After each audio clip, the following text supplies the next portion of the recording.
Hola a todos, ¿cómo están? Hoy día voy a comentar un libro de un autor que me gusta muchísimo, que es Italo Calvino. Él no solamente ejerció como escritor, sino también era periodista. Nació en Cuba en 1923 y fallece en Italia en 1985. Bueno, gran parte de su obra está marcada por su experiencia bajo el régimen de Mussolini en Italia y por la Segunda Guerra Mundial, aunque después con el tiempo se fue desconectando de este realismo para dar lugar a una literatura de corte más fantástico y alegórico. El Camino a San Giovanni no es uno de sus libros más famosos, de hecho es bastante sencillo dentro de su obra, es cortito y es ideal para comenzar a leer al autor. Son sus memorias que aquí plasma en forma de 5 ensayos. Y el primer ensayo es sobre su adolescencia algo acomodada en Italia y cuenta cómo tanto él como su hermano tenían que levantarse muy temprano todos los días para ir a ayudar a su padre a trabajar, muy a regañadientes, por cierto. Tenían que subir una cuesta bastante empinada, que era el Camino San Giovanni, para poder llegar a los campos de cultivo, porque su padre era agrónomo.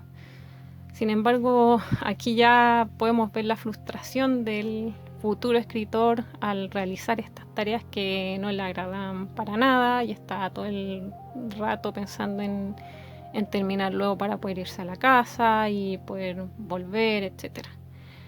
Y bueno, y todo esto también lo ve con la visión del adulto que ve ya perdida esa cotidianidad y también a la figura paterna que ya no está.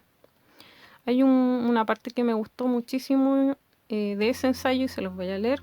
Dice: para mí el mundo, el mapa del planeta, iba desde nuestra casa hacia abajo. El resto era espacio en blanco, sin significados. Los signos del futuro yo esperaba descifrarlos entre aquellas calles, entre aquellas luces nocturnas que no eran solo las luces y las calles de nuestra pequeña ciudad apartada, sino la ciudad, vislumbre de todas las ciudades posibles, así como su puerto era ya los puertos de todos los continentes. Bueno, ese en cuanto al primer ensayo. Después sigue con otro ensayo que es sobre su adolescencia también, pero en este caso nos cuenta de su primer y uno de sus más importantes hobbies de esa época, que era ir al cine. Le encantaba ir a ver películas estadounidenses, la mayoría de moda que llegan a su país, mientras le decía a sus padres excusas tipo, no sé, voy a ir donde un compañero, voy a estar haciendo un trabajo para la escuela, etcétera. Y pasaba horas y hasta tardes, días completos ahí metido en una sala de cine. Pero sin embargo, así como este fue su primera pasión importante, también fue una de sus primeras pérdidas, porque todo acabó cuando comenzó el régimen de su país. Y bueno, él expresa esta pérdida mucho mejor que yo. Dice: era la primera vez que me quitaban un derecho al que gozaba, más que un derecho, una dimensión, un mundo, un espacio de la mente, y sentí esa pérdida como una opresión cruel que encerraba en sí todas las formas de opresión que conocía solo de oídas o por haberlas visto padecer a otras personas. Este mundo inofensivo que era para él tener este hobby de ir al cine se ve totalmente interrumpido por situaciones políticas ajenas al autor, y por lo mismo comenta cómo todo esto generó un vacío entre el paso de su adolescencia a la vida adulta, y que a pesar de todo, muchos años después era capaz de recordar en qué punto exacto de algunas películas de Hollywood tuvo que salir deprisa de la sala por temor a que lo castigaran sus padres, que en realidad pensaban que estaba estudiando en otra parte, y cómo se mezclaba su propia realidad con las historias de la pantalla, hasta el punto de que, por ejemplo, si en una escena de la película estaba lloviendo, se desesperaba porque se daba cuenta de que había ido sin paraguas al cine. O sea, hasta ese extremo era la afición y su gusto, su placer por ir a ver películas. También comenta de que era capaz de intuir la censura que se está dando en cuanto a las películas, porque, por ejemplo, si en una parte, según los subtítulos, un soldado decía que quería ir a trabajar en los campos, en realidad lo que estaba haciendo era huir y ser un desertor. Y bueno, acá también quisiera contar una historia de la historia que me llama la atención. Y es que Mussolini más que nada llevó a cabo todo este régimen totalitario, pero hubo varios filósofos detrás de esta ideología. Uno de ellos, y quizás el más famoso, y a quien han llamado el filósofo del fascismo, era Giovanni Gentile, que dentro de todo hizo algo importante porque creó el Liceo Clásico, que es considerada como una de las mejores escuelas del mundo por su alta enseñanza de cultura, de idiomas como el griego, el latín, literatura, filosofía, arte, etc. Giovanni Gentile fue asesinado por un grupo de partisanos que eran dirigidos por por Teresa Mattei, que era miembro del Partido Comunista Italiano, que lo había conocido personalmente, había sido discípula de él en la universidad y que incluso lo saludó a la pasada cuando él pasó por al lado de ella antes de llevar a cabo el atentado. Y bueno, la historia tiene eventos muy extraños, siempre estamos como en medio de un tablero de ajedrez que ya empezó hace mucho tiempo y no se sabe muy bien por qué ocurrieron ciertas jugadas, ciertos movimientos y porque ya se llegó tarde al tablero. Pero bueno, quería comentar esa anécdota.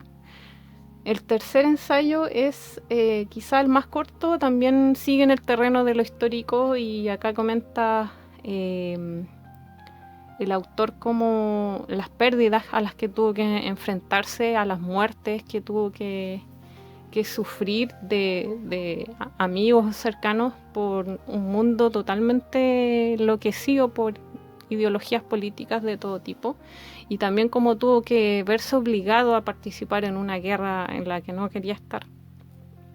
El cuarto ensayo es mi favorito y trata de una manera totalmente genial el arte de sacar la basura desde el punto de vista tanto físico como mental y espiritual, en donde el ser humano necesita irse deshaciendo de aquello que lo está incomodando para ser quien es en esencia, en plenitud.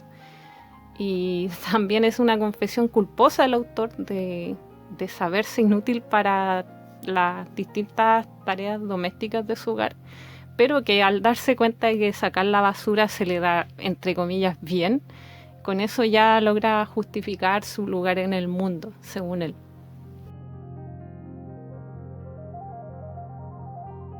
A partir de un acto cotidiano como es botar los desechos, hace todo un tratado religioso, socioeconómico y hasta geológico, en donde la propia tierra tuvo que irse deshaciendo de la inutilidad que lleva a cuestas para poder avanzar.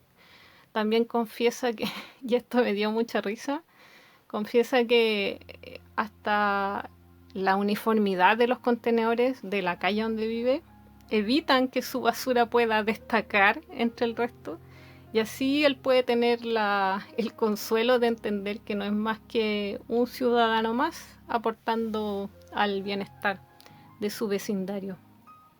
En cierta parte comenta, dice: el que me acompaña a botar la basura es el Mercurio Saicopompo, conduciendo la carga de los pesos muertos a la orilla del Aqueronte municipal. Es un ensayo bastante gracioso, bastante original, que incluso me hizo cambiar mi propia forma de ver la basura en toda su naturaleza. Y bueno, el último ensayo es quizás el más abstracto y más bello también, semi-poético, en donde examina lo que ocurre entre el observador y lo observado, en el cruce que hay entre su interior y el exterior, y la interconexión entre lo que su conciencia está percibiendo y lo que es percibido desde un racimo de tomates, por ejemplo, hasta la luz del sol, que parece escoger los lugares en donde va a dejar caer su intensidad y cuáles otros va a dejar en la penumbra. Es algo así como una sinfonía de puntos de vista de un mundo geométrico que se va armando y desarmando constantemente como si fuera un cubo Rubik. Dice Calvino en una parte: el yo, que sirve solo para que el mundo reciba continuamente noticias de la existencia del mundo, un mecanismo del que el mundo dispone para saber si existe.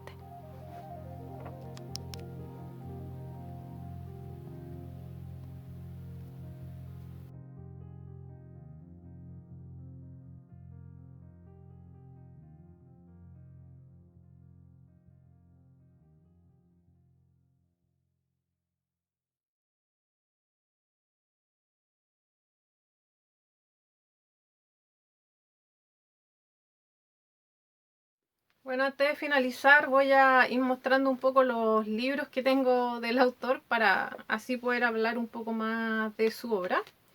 Acá tengo El sendero de los nidos de araña. Esta es una novela ambientada en la Segunda Guerra Mundial. Acá tengo por último El cuervo, que aún tiene ahí su especie de marcapáginas con la foto del autor. Este libro son cuentos basados en su experiencia bélica y en los años de la posguerra en Italia.